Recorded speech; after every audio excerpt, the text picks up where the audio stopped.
अस्सलाम वालेकुम। Universe of stories में खुश आमदीद। पीरे कामिल नावल पार्ट 7। वो सो रही थी जब हड़बड़ा कर उठ बैठी। कोई उसका दरवाज़ा बजा रहा था। इमामा इमामा।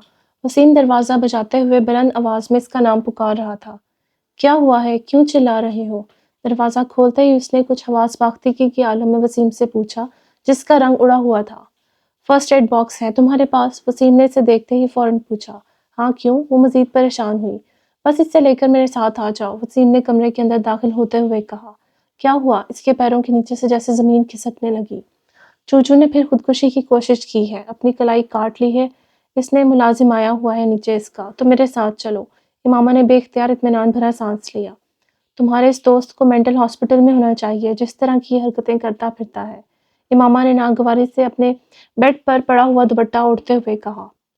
मैं तो इसे देखते ही भाग आया हूँ, अभी वो होश में था। उसने मुड़कर इमामा को बताया। वो दोनों अब आगे पीछे सीढ़ियाँ उतर रहे थे। तुम इसे हॉस्पिटल ले जाते, इमामा ने आखिरी सीढ़ी पर पहुंच कर कहा। वो भी ले जाऊंगा, पहले तुम इसकी कलाई वगैरह तो बांधो ताकि खून तो बंद हो। वसीम में से कोई बहुत अच्छे किस्म की फर्स्ट एड नहीं दे सकती। पता नहीं इसने किस चीज़ से कलाई काटी है और जख्म कितना गहरा है। इसके अपने घर वाले कहाँ हैं? बात करते हुए मामा को ख्याल आया। इसके घर में कोई भी नहीं है, सिर्फ मुलाजिम है। वो तो कोई फ़ोन कॉल आई थी जिस पर मुलाजिम इसे बुलाने के लिए गया, और जब अंदर से कोई जवाब नहीं आया तो परेशान होकर दूसरे मुलाजिमों के साथ मिलकर उसने दरवाज़ा तोड़ दिया। वो दोनों साथ साथ चलते हुए अब अपने घर से बाहर निकल आए। तुम्हारा ये दोस्त जो है ना? इमामा ने कुछ नाराज़गी के आलम में वसीम के साथ चलते हुए सालार के बारे में कुछ कहना चाहा, मगर वसीम ने गुस्से में पलटकर इसको झिड़क दिया। फॉर गॉड सेक, अपनी लानत मलामत बाद में नहीं कर सकती तुम? इसकी हालत सीरियस है, तुम इसकी बुराइयों में मसरूफ़ हो। ऐसी हरकतें करने वालों के लिए मेरे पास कोई हमदर्दी नहीं है। वो दोनों अब सालार के लाउंज में पहुंच चुके थे। चंद कदम चलने के बाद वसीम एक मोड़ मुड़ा और कमरे के अंदर दाखिल हो गया। इमामा इसके पीछे ही थी, मगर जैसे करंट खाकर रुक गई। कमरे के दरवाजे से अंदर दाखिल होते ही सामने कद आदम खिड़कियों पर कुछ मॉडल्स और एक्ट्रेसेस की बड़ी बड़ी उड़िया तस्वीरें इस तरह लगाई गई थीं कि एक लम्हे के लिए इमामा को यूं लगा जैसे वो तमाम लड़कियां हकीकी तौर पर इसके कमरे में मौजूद हैं। उसका चेहरा सुर्ख हो गया। एक तरफ बेड पर पड़े हुए ज़ख्मी के बारे में इसकी कुछ राय और ख़राब हो गई।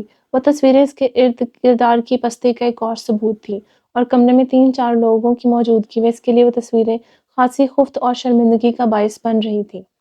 इन तस्वीरों से नज़रें चुराते हुए वो तेज़ रफ्तारी से डबल बेड की तरफ आ गई, जहाँ सलार सिकंदर लेटा हुआ था।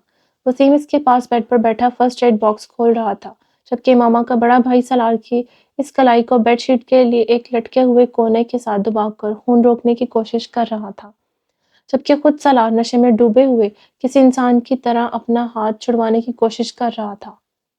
वो वसीम और वहाँ मुलाजमों से कुछ कह भी रहा था। इमामा के आगे बढ़ते ही इसके बड़े भाई ने इस कुर्सी को छोड़ दिया जिस पर वो बैठे हुए थे। उसके जख्म को देख के मैंने चादर से खून रोकने की कोशिश की है, मगर मैं कामयाब नहीं हुआ। उन्होंने इसकी कलाई इमामा को थमाते हुए कहा। इमामा ने कुर्सी पर बैठते ही इसकी कलाई के गिर्द लपेटा हुआ कोना हटाया। जख्म बहुत गहरा और लंबा था। एक नज़र डालते ही इसे अंदाजा हो गया था। सलार ने एक बार फिर झटके के साथ अपना हाथ खींचने की कोशिश की, मगर इमामा मजबूती से कलाई के कुछ नीचे से इसका बाजू पकड़े रही। वसीम, बस बैंडेज निकाल दो, ये जख्म बहुत गहरा है, यहाँ कुछ नहीं हो सकता। बैंडेज करने से खून रुक जाएगा, तो फिर तुम लोग इसे हॉस्पिटल ले जाओ। मैंने एक नज़र नीचे कारपेट पर जज्ब होते हुए खून पर डाली। वसीम तेजी से फर्स्ट एड बॉक्स में से बैंडेज निकालने लगा। सलार ने बेड पर लेटे लेटे अपने सर को झटका दिया और आंखें खोलने की कोशिश की। उसकी आंखों के सामने अब धुंधलाहट सी थी, मगर इसके बावजूद इसने अपने बेड से कुछ फासले पर बैठी हुई इस लड़की और इसके हाथ में मौजूद अपने बाजू को देखा। कुछ मुश्तिल होकर इसने एक झटके के साथ अपने हाथ इस लड़की के हाथ से आज़ाद करवाने की कोशिश की। हाथ आज़ाद नहीं हुआ, मगर दर्द की एक तेज़ लहर ने बेख्तियार इसे कुराहने पर मजबूर किया था। इसे चंद लम्हों के लिए यही महसूस हुआ जैसे इसकी जान निकल गई, मगर अगले ही लम्हे वो एक बार फिर हाथ छुड़ाने की कोशिश कर रहा था। तुम लोग दफ़ा हो जाओ, कहाँ से आ गए हो? उसने कुछ मुश्तिल होकर लड़खड़ाते हुए लहजे में कहा। ये मेरा कमरा है, तुम लोगों को अंदर आने की ज़रूरत कैसे हुई? तुम वसीम, तुम दफ़ा हो जाओ। Get lost, just get lost bloody bastard, उसने बुलंद आवाज़ में मगर लड़खड़ाती ज़ुबान से कहा। इमामा ने इसके मुंह से निकलने वाली गाली को सुना। एक लम्हे के लिए इसके चेहरे का रंग बदला, मगर वो फिर इसका हाथ मजबूती से पकड़े बैठी रही। इसने वसीम से कॉटन लेकर कुराहते हुए सलार की कलाई के जख्म पर रख दी, जो हाथ को खींचने और हिलाने से बाज नहीं आ रहा था, और वसीम के हाथ से लेकर लपेटना शुरू कर दिया। सालार ने धुंधलाई हुई आंखों के साथ अपनी कलाई के गिर्द किसी चीज़ की नरमी को महसूस किया। कुछ बेबसी और झुंझलाहट के आलम में सालार ने अपने दाएं हाथ के जोर से अपने दाएं हाथ को छुड़वाने की कोशिश की थी। धुंधलाई हुई आंखों के साथ इसके आगे बढ़ने वाले बायां हाथ लड़की के सर से टकराया। उसके सर से न सिर्फ दुपट्टा उतरा था, बल्कि इसके बाल भी खुल गए थे। इमामा ने हड़बड़ाकर इसे देखा, जो एक बार फिर अपने दायां हाथ आगे ला रहा था। इमामा ने अपने बाएं हाथ से इसकी कलाई को पकड़े रखा, जबकि दाएं हाथ में पकड़ी हुई बैंडेज छोड़कर अपनी पूरी कुव्वत से अपना दायां हाथ इसके दाएं गाल पर से मारा। थप्पड़ इतना जन्नाटेदार था कि एक लम्हे के लिए सालार की आंखों के सामने छाई हुई धुंध छट गई। खुले मुंह और आंखों के साथ दम बखुद इसने लड़की को देखा था, जो सुर्ख चेहरे के साथ बुलंद आवाज में से कह रही थी, अब अगर तुम हिले तो मैं तुम्हारा दूसरा हाथ भी काट दूंगी, सुना तुमने? सलार ने इसी लड़की के हुक्म में वसीम को देखा और कुछ कहते सुना, मगर वो कुछ नहीं समझ पाया। उसका जहन मुकम्मल तौर पर तारीकी में डूबा रहा था। मगर इसने फिर एक आवाज़ सुनी, निस्वानी आवाज़, इसका ब्लड प्रेशर चेक करो। सलार को बेख्तियार चंद लम्हे पहले अपने गाल पर पड़ने वाला थप्पड़ याद आया। वो चाहने के बावजूद आंखें नहीं खोल सका। वही निस्वानी आवाज़ एक बार फिर गूंजी थी, मगर इस बार वो इस आवाज़ को कोई मफहूम नहीं पहना सका। उसका जहन मुकम्मल तौर पर तारीकी में डूब गया था। अगला सीन। अगली बार जब उसे होश आया तो एक प्राइवेट क्लिनिक में मौजूद था। आंखें खोलकर इसने एक बार फिर अपने इर्द गिर्द देखने की कोशिश की। कमरे में इस वक्त एक नर्स मौजूद थी, जो इसके पास खड़े ड्रिप को सही करने में मसरूफ़ थी। सलार ने इसे मुस्कुराते देखा और इसने कुछ कहना चाह रहा था, मगर इसका जहन एक बार फिर तारीकी में डूब गया। दूसरी बार इसे कब होश आया इसे अंदाज़ा नहीं हुआ, मगर दूसरी बार आंखें खोलने पर इसने इस कमरे में कुछ शनासा चेहरे देखे थे। इसे आंखें खोलते देखकर मम्मी इसकी तरफ बढ़ आई। क्या महसूस कर रहे हो तुम? उन्होंने इस पर झुकते हुए बेताबी से कहा। जस्ट फाइन, सलार ने दूर खड़े सिकंदर उस्मान को देखते हुए धीमे लहजे में कहा। इससे पहले कि इसकी मम्मी कुछ और कहती, कमरे में मौजूद एक डॉक्टर आगे आ गया था। वो इसके नब्ज़ चेक करने लगा था। डॉक्टर ने इंजेक्शन लगाने के बाद एक बार फिर इसे ड्रिप लगाई। सलार ने कुछ बेजारी के साथ ही कार्रवाइयाँ देखी। ड्रिप लगाने के बाद वो सिकंदर और उस्मान उसकी बीवी से बातें करने लगा। सलार इस गुफ्तगू के दौरान छत को घूरता रहा, फिर कुछ देर बाद डॉक्टर के कमरे से निकल गया। कमरे में अब बिल्कुल खामोशी थी। सिकंदर उस्मान और इसकी बेगम अपना सर पकड़े बैठे थे। इनकी तमाम कोशिशों और एहतियात के बावजूद ये सलार सिकंदर की खुदकुशी की चौथी कोशिश थी, और इस बार वो वाकई मरते मरते बचा था। डॉक्टर्स के मुताबिक अगर चंद मिनटों की ताख़ीर हो जाती तो वो इसे नहीं बचा सकते थे। सिकंदर और इनकी बीवी को मुलाजिम ने रात के 2 बजे सलार की खुदकुशी की इस कोशिश के बारे में बताया था, और वो दोनों मियाँ बीवी पूरी रात सो नहीं सके थे। सिकंदर उस्मान ने सुबह फ़्लाइट मिलने के तकरीबन 150 सिगरेट फूंक डाले थे, मगर इसके बावजूद इनकी बेचैनी और इज़्तिराब में कोई कमी नहीं हो रही थी। मेरी समझ में नहीं आता ये आखिर इस तरह की हरकतें क्यों करता है। आखिर इस पर हमारी नसीहतें और हमारे समझाने का असर क्यों नहीं हुआ? सिकंदर उस्मान ने दौरान सफ़र कहा। मेरा तो दिमाग फटने लगा है जब मैं इसके बारे में सोचता हूँ। क्या नहीं किया मैंने इसके लिए? हर सहूलत बेहतरीन तरीन, हत्ता कि बड़े से बड़े साइकाइट्रिस्ट को दिखा चुका हूँ, मगर नतीजा वही ढाक के 3 पात। मेरी तो समझ में नहीं आता मुझसे क्या गलती हो गई जो मुझे ये सज़ा मिल रही है। जानने वालों के दरमियान मजाक बन गया हूँ इसकी वजह से। सिकंदर उस्मान बहुत परेशान थे। हर वक्त मेरा दम हलक में अटका रहता है कि पता नहीं वो किस वक्त क्या कर गुजरे। इतनी एहतियात बरतने का नतीजा ये निकला कि एक बार फिर हम गाफिल हुए और फिर हमें वही हरकत इसने की। तैयबा ने अपनी आंखों में उठते हुए आंसुओं को टिश्यू के साथ साफ किया। वो दोनों इसी तरह की बातें करते हुए कराची से इस्लामाबाद आए थे, मगर सलार के सामने आकर दोनों को चुप लग गई थी। इन दोनों को समझ में नहीं आ रहा था कि वो इस हालात में इससे क्या कहें। सलार को इनकी दिली और जहनी कैफियत का अच्छी तरह अंदाज़ा था, और इनकी खामोशी को वो गनीमत जान रहा था। उन्होंने इस दिन इससे कुछ नहीं कहा था। अगले दिन वो दोनों खामोश रहे थे, मगर तीसरे दिन इन दोनों ने अपनी खामोशी तोड़ दी थी। मुझे सिर्फ ये बताओ कि आखिर तुम ये सब कुछ क्यों कर रहे हो? सिकंदर ने इस रात बड़ी तहम्मुल मिजाजी से इसके साथ गुफ्तगू का आगाज़ किया था। आखिर तुम्हारे साथ मसला क्या है? तुमने वादा किया था कि तुम ऐसी कोई हरकत नहीं करोगे। मैंने इसी वादे पर तुम्हें स्पोर्ट्स कार भी लेकर दी थी। हर बात मान रहे हम लोग तुम्हारी, फिर भी तुम्हें कतई एहसास नहीं कि हम लोगों का ना ख़ानदान की इज़्ज़त का। सलार इसी तरह चुप बैठा रहा। کسی اور کا نہیں تو ہم دونوں کا ہی خیال کرو، تمہاری وجہ سے ہماری راتوں کی نیند اڑ گئی ہے۔ طیبہ نے کہا، تمہیں کوئی پریشانی، کوئی پرابلم ہے تو ہم سے ڈسکس کرو، ہم سے کہو، مگر اس طرح مرنے کی کوشش کرنا، تم نے کبھی سوچا ہے اگر تم ان کوششوں میں کامیاب ہو جاتے تو ہمارا کیا ہوتا؟ سالار خاموشی سے ان کی باتیں سنتا رہا۔ ان کی باتوں میں کچھ بھی نیا نہیں تھا۔ خودکشی کی ہر کوشش کے بعد وہ اسی طرح کی باتیں سنتا تھا۔ کچھ بولو، چپ کیوں ہو؟ کچھ سمجھ آ رہا ہے تمہیں؟ طیبہ نے جھنجھلا کر کہا۔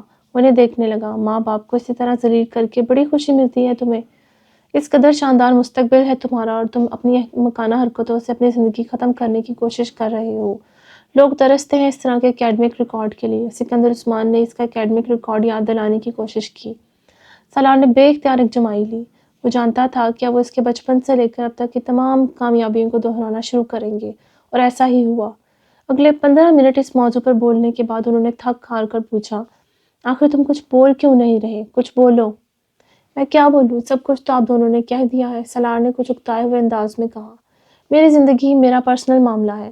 پھر میں نے آپ کو بتایا تھا کہ دراصل میں مرنے کی کوشش نہیں کر رہا تھا۔ سکندر نے اس کی بات کاٹی۔ تم جو بھی کر رہے تھے وہ مت کرو، ہم پر کچھ رحم کھاؤ۔ سالار نے ناراضی سے باپ کو دیکھا۔ تم آخر یہ کیوں نہیں کہہ دیتے کہ تم آئندہ کوئی ایسی حرکت نہیں کرو گے؟ فضول میں بحث کیوں کرتے جا رہے ہو؟ اس بار طیبہ نے سے کہا۔ اچھا ٹھیک ہے، نہیں کروں گا ایسی کوئی بھی حرکت، سالار نے بیزاری سے جیسے ان دونوں سے جان چھڑانے کے لیے کہا۔ سکندر نے گہری سانس لی۔ وہ اس کے وعدے پر مطمئن نہیں ہوئے تھے، نہ وہ نہ ان کی بیوی، مگر ایسے وعدے لینے کے علاوہ ان کے پاس اور کوئی چارہ نہیں تھا۔ وہ بچپن سے اپنے اس بیٹے پر فخر کرتے نظر آ رہے تھے، مگر پچھلے کچھ سالوں سے ان کا وہ فخر ختم ہو گیا تھا۔ جتنا پریشان انہیں سالار نے کیا تھا، ان کے باقی بچوں نے مل کر بھی نہیں کیا تھا۔ اب کیسا ہے تمہارا دوست؟ گئے تھے تم اس کی خیریت دریافت کرنے؟ امامہ وسیم کے ساتھ مارکیٹ جا رہی تھی کہ اچانک اسے سالار کا خیال آیا۔ پہلے سے تو حالت کافی بہتر ہے اس کی، شاید کل پرسوں تک ڈسچارج ہو جائے۔ وسیم نے اسے سالار کے بارے میں تفصیلات سے آگاہ کیا۔ تم چلو گی واپسی پر اس کو دیکھنے؟ وسیم کو اچانک خیال آیا۔ میں؟ امامہ حیران ہوئی۔ میں کیا کروں گی جا کر؟ خیریت دریافت کرنا، اور کیا کرنا ہے تمہیں؟ وسیم نے سنجیدگی سے کہا۔ اچھا، امامہ نے کچھ تامل سے کہا۔ چلو ٹھیک ہے، چلیں گے، حالانکہ اس طرح کے مریض کی عیادت کرنا فضول ہے، اس نے لاپرواہی سے کندھے اچکاتے ہوئے کہا۔ ایسے مجھے توقع تھی کہ اس کے پیرنٹس ہمارے گھر آئیں گے شکریہ وغیرہ ادا کرنے کہ ہم نے ان کے بیٹے کی جان بچا لی۔ کس قدر بر وقت مدد کی تھی ہم نے، مگر انہوں نے تو بھولے سے ہمارے گھر کا رخ نہیں کیا۔ امامہ نے تبصرہ کیا۔ تم ان بیچاروں کی کنڈیشن کا اندازہ ہی نہیں کر سکتی، کس منہ سے وہ شکریہ ادا کرنے آئے، اور پھر اگر کوئی یہ پوچھ بیٹھے کہ آپ کے بیٹے نے ایسی حرکت کیوں کی تو وہ دونوں کیا جواب دیں گے؟ وہ بیچارے عجیب مشکل میں پھنسے ہوئے ہیں۔ وسیم نے قدرے افسوس کرنے والے انداز میں کہا۔ ویسے اس کے پیرنٹس نے میرا بہت شکریہ ادا کیا، اور امی اور بابا پرسوں جب اس کی خیریت دریافت کرنے گئے تھے تو انہوں نے وہاں بھی ان دونوں کا بہت شکریہ ادا کیا۔ یہ تو امی اور بابا کی سمجھداری تھی کہ انہوں نے ان سے کوئی سوال نہیں کیا سالار کے بارے میں، ورنہ تو ادھر ادھر کی خاصی خفت کا سامنا کرنا پڑتا۔ وسیم نے گاڑی موڑتے ہوئے کہا۔ مگر آخر تمہارے اس دوست کا مسئلہ کیا ہے؟ کیوں بیٹھے بٹھائے اس طرح کی احمقانہ حرکتیں کرنے لگتا ہے؟ امامہ نے پوچھا۔ تم مجھ سے اس طرح پوچھ رہی ہو جیسے وہ مجھے سب کچھ بتا کر کرتا ہے۔ مجھے کیا پتا وہ کس لیے سب کرتا ہے یا کیوں کرتا ہے؟ تمہارا اتنا گہرا دوست ہے، تم پوچھتے کیوں نہیں اس سے؟ اتنا گہرا بھی نہیں ہے کہ ایسی باتوں سے کے بارے میں مجھے بتانے لگے، اور ویسے بھی میں کیوں کرے دوں؟ ہوگا اس کا کوئی مسئلہ؟ تو پھر بہتر نہیں کہ تم ایسے دوستوں سے کچھ فاصلے پر رہو، ایسے لوگوں سے دوستی اچھی نہیں ہوتی۔ اگر کل کو تم نے بھی اس طرح کی حرکتیں شروع کر دیں تو؟ ویسے تم نے اس دن جو حرکت کی تھی وہ اگر اسے یاد رہی تو ہماری دوستی میں خود ہی خاصا فرق آ جائے گا، وسیم نے کوئی جتانے والے انداز میں کہا۔ میں نہیں سمجھتی کہ اسے وہ تھپڑ یاد ہوگا۔ وہ صحیح طور پر ہوش میں تو نہیں تھا۔ تم سے ذکر کیا کیا اس نے اس بارے میں؟ امامہ نے پوچھا۔ نہیں، مجھ سے کہا تو نہیں، مگر ہو سکتا ہے کہ اسے یاد ہے۔ تم نے اچھا نہیں کیا تھا۔ اس نے حرکت ہی ایسی کی تھی، ایک تو اپنا اب ہاتھ کھینچ رہا تھا اور دوسری گالیاں دے رہا تھا، اوپر سے میرا دوپٹہ بھی کھینچ لیا۔ اس نے دوپٹہ نہیں کھینچا تھا، اس کا ہاتھ لگا تھا، وسیم نے سالار کا دفاع کرتے ہوئے کہا۔ جو بھی تھا، اس وقت تو مجھے بہت غصہ آیا تھا، مگر اس کے بعد مجھے بھی افسوس ہوا تھا، اور میں نے تو بہت اللہ کا شکر ادا کیا کہ وہ بچ گیا۔ اگر وہ کہیں مر جاتا تو مجھے پچھتاوا ہوتا، اور اس کے تھپڑ کا۔ ماما نے قدرے معذرت خواہانہ انداز میں کہا۔ چلو تم آج جا رہی تو معذرت کر لینا، وسیم نے مشورہ دیا۔ کیوں ایکسکیوز کروں؟ ہو سکتا ہے اسے کچھ یاد ہی نہ ہو، تو پھر میں خواہ گڑے مردے اکھاڑوں، اسے یاد دلاؤں کہ میں نے اس کے ساتھ کیا کیا تھا، امامہ نے فوراً کہا۔ اور فرض کرو اسے کچھ یاد ہوا تو کیا ہوگا؟ وہ کون سا ہمارے رشتہ دار ہے؟ اس سے تعلقات خراب ہو جائیں گے یا میل جول میں فرق پڑے گا، امامہ نے لاپرواہی سے کہا۔ شاپنگ کرنے کے بعد سالار اسے کلینک لے آیا جہاں سالار زیر علاج تھا۔ وہ دونوں جس وقت اس کمرے میں داخل ہوئے اس وقت وہ سوپ پینے میں مصروف تھا۔ سالار نے وسیم کے ساتھ آنے والی لڑکی کو دیکھا اور فوراً پہچان لیا تھا۔ اگرچہ اس رات سے اس کی حالت وہ اسے شناخت نہیں کر سکا مگر اس وقت اسے دیکھتے ہی وہ اسے پہچان لیا تھا۔ اپنی ممی سے یہ بات وہ پہلے ہی جان چکا تھا کہ وسیم کی بہن نے اسے فرسٹ ایڈ دی تھی مگر اسے وہ فرسٹ ایڈ یاد نہیں، بس وہ زناٹے دار تھپڑ یاد تھا جو اس رات اس سے پڑا تھا۔ اس لیے ماما کو دیکھتے ہی وہ سوپ پیتے پیتے رک گیا۔ اس کی چپتی ہوئی نظروں سے ماما کو اندازہ ہو گیا تھا کہ اسے یقیناً اس رات ہونے والی واقعات کسی نہ کسی حد تک یاد تھے۔ رسمی الیکس لیک کے بعد اس کی امی امامہ کا شکریہ ادا کرنے لگی جبکہ سالار نے سوپ پیتے ہوئے گہری نظروں سے اسے دیکھا۔ وسیم نے اس کے دوستی کو کئی سال گزر چکے تھے اور اس نے وسیم کے گھر میں امامہ کو بھی کئی بار دیکھا تھا مگر اس سے پہلے کبھی توجہ نہ دی تھی۔ اس دن وہ پہلی بار اس کے پر قدرے تنقیدی انداز میں غور سے دیکھ رہا تھا۔ اس کے دل میں امامہ کے لیے تشکر یا احسان مندی کے لیے کوئی جذبات نہیں تھے، اس کی وجہ سے اس کے سارے پلان کا بیڑا غرق ہو گیا تھا۔ امامہ اس کی ممی سے گفتگو میں مصروف تھی مگر وہ وقتاً فوقتاً اپنے اوپر پڑنے والی اس کی نظروں سے بھی واقف تھی۔ زندگی میں پہلی بار اسے کسی کی نظریں اتنی بری لگی تھی۔ ایک لمحے کے لیے اس کا دل چاہا کہ وہ اٹھ کر وہاں سے بھاگ جائے۔ سالار کے بارے میں اس کی رائے اور بھی خراب ہو گئی تھی۔ وہ اپنے اس تھپڑ کے لیے معذرت کے ارادے سے وہاں آئی تھی مگر اس کا دل اس کا چاہا کہ وہ 2 3 4 تھپڑ اسے اور لگا دے۔ تھوڑی دیر وہاں بیٹھنے کے بعد واپس جانے کے لیے اٹھ کھڑی ہوئی اور واپس جاتے ہوئے اس نے سالار کے ساتھ الیکس لیک کا تکلف بھی نہیں کیا تھا۔ وہ صرف اس کی ممی کے ساتھ دعا سلام کے بعد سالار کی طرف دیکھے بغیر باہر نکل آئی اور باہر آ کر اس نے سکون کا سانس لیا۔ اس طرح کے دوست بناتے ہو تم، اس نے باہر نکلتے ہوئے وسیم سے کہا جس نے کچھ حیرانی سے دیکھا۔ کیوں، اب کیا ہوا؟ اسے دیکھنے تک کی تمیز نہیں ہے، اس بات کا احساس نہیں تھا کہ میں اس کے دوست کی بہن ہوں اور اس وقت اس کے ساتھ کمرے میں موجود ہوں۔ وسیم اس کی بات پر کچھ خفیف سا ہو گیا۔ یہ آدمی اس قابل نہیں ہے کہ اس کی عیادت کی جائے اور تم اس کے ساتھ میل جول بند کرو۔ اچھا ٹھیک ہے، میں محتاط رہوں گا، اب تم بار بار اس بات کو نہ دہراؤ، وسیم نے موضوع گفتگو بدلنے کی کوشش کرتے ہوئے کہا۔ امامہ دانستہ طور پر خاموش ہو گئی مگر سالار اس کے ناپسندیدہ افراد کی لسٹ میں شامل ہو چکا تھا۔ یہ ایک اتفاق ہی تھا کہ وہ ان دنوں کو چھٹیاں گزارنے اسلام آباد آئی ہوئی تھی ورنہ شاید سالار سے اس کا اتنا قریبی اور اتنا ناپسندیدہ تعارف اور تعلق کبھی پیدا نہ ہوتا۔ Thank you for watching our stories. Kindly subscribe our channel, The Universe of Stories. Like it and share it as much as you can. Thank you.